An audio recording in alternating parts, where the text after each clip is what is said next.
Hello everyone, my name is Yara and today I have a fun announcement. I'll be one of the 5 co-hosts for the middle grade magic readathon round 5 going on later this month. This is a readathon that was created by Cara from Wild Book Garden that centers and basically is about celebrating middle grade novels. I helped host this readathon back in 2020 and Cara kindly asked me to rejoin again for this round 5. As I mentioned, I'm one of 5 co-hosts. The others are Cara from Wild Book Garden, as I mentioned, Kelly from Cozy Reader Kelly, Kier from Kier the Scrivener, and Yvette from Bookcase. This round of the readathon is happening a little later in the year than it previously has been hosted in, and because of that it's going to be a bit more themed for the season, thinking fall, spooky season, Halloween, also Hispanic Heritage Month, and Dia de los Muertos. It's going to be taking place from October 20th to October 31st, so a little under 2 weeks and just in time for Halloween. This readathon is going to be featuring a group book that all of the co-hosts are going to be reading, as well as some challenges. But let me first talk about the group book. The one we decided on was Witchlings by Claribel A. Ortega. This is about a young girl named Seven Salazar who lives in a town called Ravenskill. Every year, this town hosts a ceremony where witchlings in the town will be basically inaugurated into their coven to become full-fledged witches. But on the day of the ceremony, Seven is not placed in one of these main 5 covens and instead made a spare, which is very heavily looked down upon in this community. What's worse is that if she and the other 2 spare witchlings are not able to complete an impossible task, they will not be able to ever become full-fledged witches, and even worse from that, they will become toads. We are going to be hosting a live show at the end of the readathon. The date is to be determined, but keep an eye out for that and feel free to join in and read the book with us so you can tune into that. Now I'll go into the more prompts and challenges that we have for this readathon.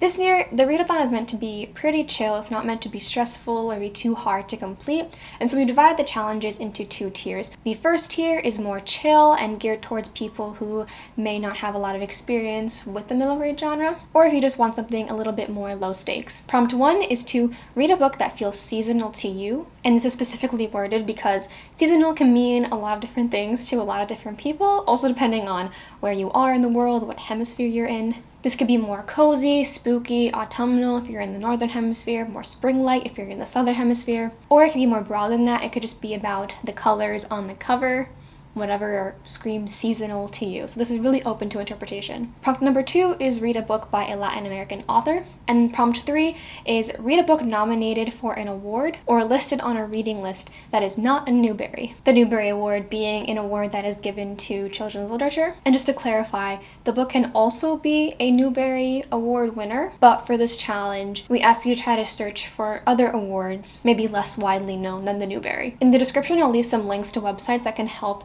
you search for different books and see if they have an award. So purposefully, we made the group book Witchlings be able to fulfill all of these criteria for the beginner prompts, and so if you just read that, you are already set for tier 1. The next tier features 6 more prompts, and these are meant to be a little bit more challenging. And I forgot to mention before that you can also double up on prompts. There is no set rule that each one has to have an individual book. So for myself, I'm probably going to be grouping a lot of these challenges into a few books. Prompt number 4 is read a friend or a book blogger's recommendation. Number 5 is read a book in a series. Number 6 is read a book that counts towards a goal or project that you have. And again, this can be up to interpretation, whatever goal you have. My goal is to read more middle grade, so by virtue, anything I pick is going to fulfill that goal. But it can also be read more nonfiction, read more historical fiction, fantasy, read from your physical TBR, anything like that. Number 7 is read a book by an author you love. Number 8 is read a book in a genre you don't read as often in middle grade. Number 9 is read a book from a previous TBR.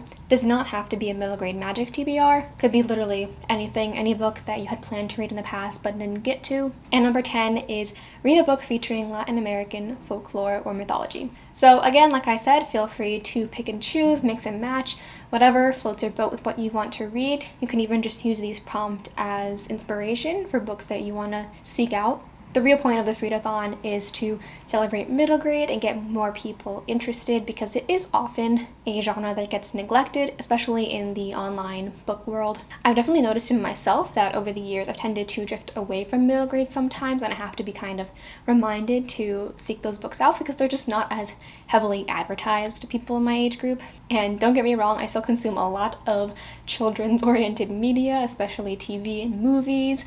especially of the animated kind. But this readathon was definitely a good reminder for me to try to nail down some books on my TBR that I had not gotten to yet. In general, I'm really excited for this readathon because I think middle grade and children's media in general is often able to explore a lot of deep and mature themes in a really accessible way. And just from a craft perspective, I really admire the way that an author or creator is able to make a story resonate with people of so many different age groups. And so yeah, I'm hoping to get a little bit more of that in this readathon. So now I'll introduce my own TBR. Given that I am in school, I'm not going to put a lot of pressure on myself to complete a big TBR. If I only complete Witchlings, the group book, I'll be happy, honestly. And Witchlings also does fulfill some of the challenge prompts as well. A book blogger's recommendation, a book in a series, Latin American folklore. Specifically for the prompt, read a book that's been on a previous TBR, I want to read More to the Story by Hannah Khan. This was actually in my previous middle grade magic readathon from a couple years ago, but I didn't get to it. This is a Little Women retelling featuring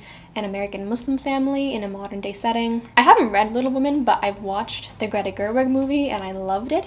So I'm excited to get this story in a new way. And the last two books that I want to read, but I'm not sure if I'm going to get to, but it's Amari and the Night Brothers by B.B. Alston. This is a middle grade fantasy about a young girl named Amari who's uncovering a lot of mysteries surrounding her older brother's disappearance and uncovering a lot about this supernatural, magical side that he may have been hiding from her. And the other book I wanted to read was The Last Quintesta by Donna Barba Higuera. To be honest, I don't know a lot about this book other than that it's a middle grade sci-fi book. And this one could be for the challenge of reading a book in a genre you don't read a lot in middle grade. I don't think I read anything that was really sci-fi. Maybe Sal and Gabby Break the Universe in middle grade, I mean. But this book is about a young girl named Petra who gets chosen, I believe, to go to a new planet, but she's the only one there that remembers Earth. I heard this is a very insightful, very eye-opening and heartbreaking story, so I'm really excited. I kind of want to be really moved by a story. And yeah, so that wraps it up for the announcement. Please let me know if you're interested in participating. I will be updating as soon as we have a date for the live show for Witchlings. And even if you are not participating, please let me know any middle grade books that you recommend. And don't forget to check out all the other co-hosts for this readathon. Thank you so much for watching, and I'll see you later. Bye.